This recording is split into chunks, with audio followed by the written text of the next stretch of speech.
பெப்பே, ஷிபா இனு, டொஜ்கோயின் போன்ற crypto currency எல்லாம் மேலே போகிறதுக்கு சான்ஸ் இருக்கா? சோஷியல் மீடியாவில் ட்ரெண்டிங்காக போயிட்டு இருக்குது.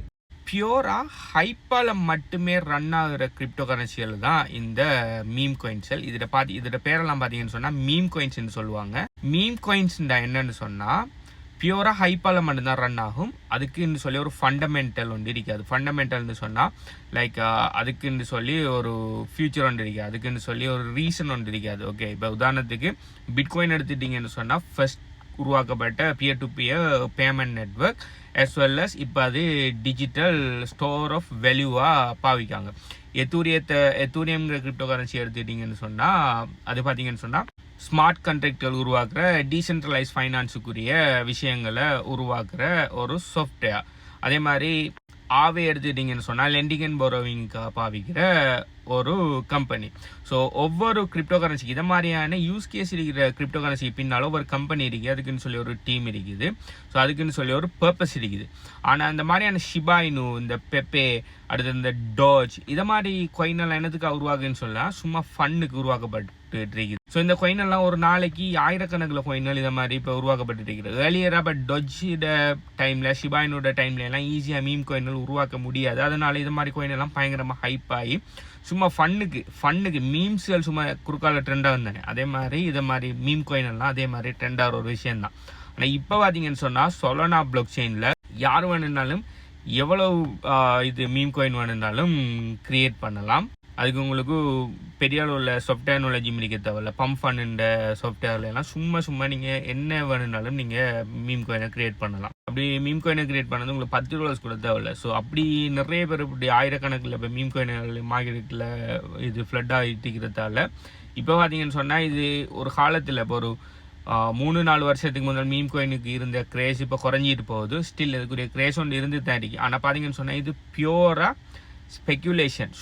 ஷுவராக அந்த ஹைப்பர் சோஷியல் மீடியாவில் இருக்கிற ஹைப்பரில் மட்டுமே வச்சு ரன் ஆகிற காயின்கள் இதெல்லாம். ஸோ இதை மாதிரி காயின்களை நீங்கள் வாங்குவீங்கன்னு சொன்னால் நீங்கள் கிரிப்டோவில் இன்வெஸ்ட் பண்ணலை, நீங்கள் கிரிப்டோவில் கேம்பிளிங் பண்ணீங்கன்னு அர்த்தம். இதுக்கு எந்த பர்பஸும் இல்லை. இப்போ நீங்கள் கோல்டு வாங்குறீங்கன்னு சொன்னால் அதுக்கு ஒரு பிரயோசனம் இருக்குது. ஓகே, அதே மாதிரி வேறு பிட்காயின் வாங்குறீங்கன்னு சொன்னால் அதுக்குரிய பிரயோசனம் இருக்குது. அதுக்குன்னு சொல்லி ஒரு பர்பஸ் இருக்குது. எத்தூரியம் வாங்குறீங்கன்னு சொன்னால் அதுக்குன்னு சொல்லி பிரயோசனம் இருக்குது. அதுக்குன்னு சொல்லி பர்பஸ் இருக்குது. நீங்கள் இதை மாதிரியான மீம் காயின்கள் வாங்குவீங்கன்னு சொன்னால் நீங்கள் பியூராக கேம்பிளிங் பண்ணுறீங்க. ஓகே, ஸோ இதெல்லாம் எப்போ நீங்கள் வாங்கியிருக்கீங்க, அப்படி வாங்கவே போடான்னு நான் சொல்லுவேன். அப்படி இருந்தும் நீங்கள் வாங்குற ஆளாக இருப்பீங்கன்னு சொன்னால் எப்போ நீங்கள் வாங்கியிருக்கேன்னு சொன்னால் இதெல்லாம் ஹைப் ஆகி சோஷியல் மீடியாவில் எல்லாருமே கதைக்கிறதுக்கு முதல் நீங்கள் வாங்கியிருப்பீங்கன்னு சொன்னால் மேபி நீங்கள் அதில் மணி மேக் பண்ணிக்கலாம். ஆனால் இப்போ அது ஃபுல்லாக மார்க்கெட்டில் சேச்சுரேட்டட் ஆகி எல்லாருமே கதைக்கிற டைமில் இப்போ போய் வாங்குவீங்கன்னு சொன்னால் ஆல்ரெடி ஏர்லியாக வாங்கினாக்கள் உங்களில் டம்ப் பண்ணி போட்டு போவாங்க.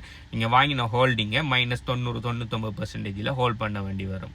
இந்த மாதிரி மீம் காயின்களில் நான் ட்ரேட் பண்ணுறதை நான் ரெக்கமெண்ட் பண்ணவே மாட்டேன். நானும் செய்கிறல, நான் ஆகளுக்கு ரெக்கமெண்ட் பண்ணவே மாட்டேன். அப்படி சிலாக்கள் மீம் காயின் ட்ரேடிங் அது இது நாங்கள் மீம் காயினில் போய் மில்லியனர் ஆகப்படும், எங்களோட பணத்தை 100 மடங்கு ஆகப்படும், 1000 மடங்கு ஆகப்படும்னு சொல்லி போய் பணத்தை லொஸ் பண்ணி நடுத்தருவுக்கு வந்தாக்கள்ற சரித்திரம் தான் இருக்கே தவிர அதில் மில்லியனர் ஆயினாக்கள் சரித்திரம் இல்லை. அப்படி ஏதாவது ஒரு காயினில் தப்பி தவறி அவங்களோட பணம் ஒரு கொஞ்சம் கெயின் எடுத்துட்டாங்கன்னு சொன்னாலும் அதை கொண்டு போய் திரும்ப அடுத்த மீம் காயினில் போட்டு அவங்க லொஸ்ட் ஆகுவாங்களே தவிர அதை கண்டினியூஸாக வின் பண்ணிட்டு போக மாட்டாங்க. ஏன்டா இது ஒரு கேம்பிளிங். சிலாக்கள் என்ன செய்வாங்கன்னா, நான் கதைக்கிறேன் இப்போ கிரிப்டோ கரன்சி அந்த ஃபுல் நாலேஜ் இல்லாமல் புதுசாக கிரிப்டோ மார்க்கெட்டுக்குள்ளே வந்தாக்கள் என்கிட்ட பேசுவாங்க. என்ன சொல்லுவாங்கன்னா, பிட்காயினை நம்ம ஒரு $10 வாங்குறோன்னா நம்மளுக்கு 0.007 சம்திங் தான் கிடைக்கும். எத்தூரியம் வாங்கினாலும் 0.007 சம்திங் தான் கிடைக்கும். ஆனால் இந்த ஷிபா இனு காயின், இல்லாடி இந்த பெப்பே காயின், இந்த காயின் எல்லாம் நான் சும்மா $10 வாங்கினாலே எனக்கு மில்லியன் கணக்கில் காயின் கிடைக்கும். அப்போ அந்த காயின் எல்லாம் ஜஸ்ட் ஒரு $1 போனாலே நான் மில்லியனர் ஆயிடலாமே என்று சொல்லி ஒரு முட்டாள்தனமான ஒரு கதையை ஒன்று கேட்பாங்க. ஸோ அது அவங்களுக்கு அந்த நாலேஜ் இல்லைங்கிறதுக்காக தான் காய்க்காங்க. ஸோ அப்படியான ஒரு கன்செப்டில் நீங்கள் இருப்பீங்கன்னு சொன்னால் நான் சொல்ல போகிற விஷயத்தை கேளுங்க. ஓகே, ஸோ இது மாதிரியான காயின்களோட சப்ளை எல்லாம் பார்த்தீங்கன்னு சொன்னால் ட்ரில்லியனில் இருக்கும். ஓகே, ட்ரில்லியன் குவாட்ரில்லியனில் வச்சுருப்பாங்க இந்த சப்ளை எல்லாம். ஸோ அப்படி சப்ளை எல்லாம் அவ்வளோ இருக்கிறதால உங்களுக்கு சின்ன அமௌண்ட்டுக்கு இவ்வளோ காயின் கிடைக்குது. ஸோ இந்த காயினெல்லாம் $1 போனீங்கன்னு சொன்னால் $250 ஆகிடும். மார்க்கெட் கேப் $250 வரும். அந்த உலகத்தோட ஃபுல் ஜிடிபியே அவ்வளோ இல்லை. ஓகே, ஸோ உலகத்தில் இருக்கிற மொத்த சொத்து எல்லாத்தையுமே லிக்விடேட் பண்ணி மொத்த சொத்தையும் கொண்டாந்து இந்த காயின்களுக்குள்ளே போட்டாலும் அந்த $1 கடைசி வரையும் வர மாட்டேங்குது. ஸோ அதை மாதிரியான மடமையிலேருந்து முதல்ல வெளியில் வாங்க சரியானே, அப்படியான நடக்க மாட்டேங்குது. என்னை பொறுத்த வரைக்கும் மீம் காயின்களில் இன்வெஸ்ட் பண்ணுறது ஒன்று தான். நீங்கள் உங்களுக்கு பக்கத்தில் கடல் இருக்கணும்னா அந்த கடலில் போய் உங்களோட படத்தை எரிஞ்சு விட்டு வரதும் ஒன்று தான். இதை பற்றி நீங்கள் என்ன நினைங்க, நீங்கள் மீம் காயினில் இன்வெஸ்ட் பண்ணுவீங்களா இல்லையாங்கிறத கமெண்ட் பண்ணுங்கள். பை. ப்ளஸ் உங்களுக்கு கிரிப்டோ கரன்சியை பேசிக்லேருந்து படித்து நாலேஜ் எடுக்கணும், இது சம்மந்தமான விஷயங்கள் பார்க்கணும்னு சொன்னால் HPU கன்சல்டன்சியால் 3 வகையான கோச்சிங் ப்ரோக்ராம் நாங்கள் ஆஃபர் பண்ணுறோம். முதலாவது பிட்காயின் ஹார்வெஸ்ட் சிஸ்டம். இது பார்த்தீங்கன்னா சொன்னால் 100% ஃப்ரீ. இதில் பேசிக் பிட்காயின் எப்படி வாங்குற, எப்படி விற்கிற, எப்படி பிட்காயின் ஸ்டோர் பண்ணுறங்கிற விஷயம் சொல்லி கொடுத்துருக்கிறோம். அடுத்தது HPU crypto currency coaching programme. இதில் பார்த்தீங்கன்னா சொன்னால் 14 வழியில் கிரிப்டோ கரன்சியில் எப்படி மணி மேக் பண்ணுறேன்னு சொல்லி டீச் பண்ணிங்க. ஃபுல்லாக தியரி தான். இதில் active income, passive income methods எல்லாமே சொல்லி கொடுத்துருக்கிறோம்.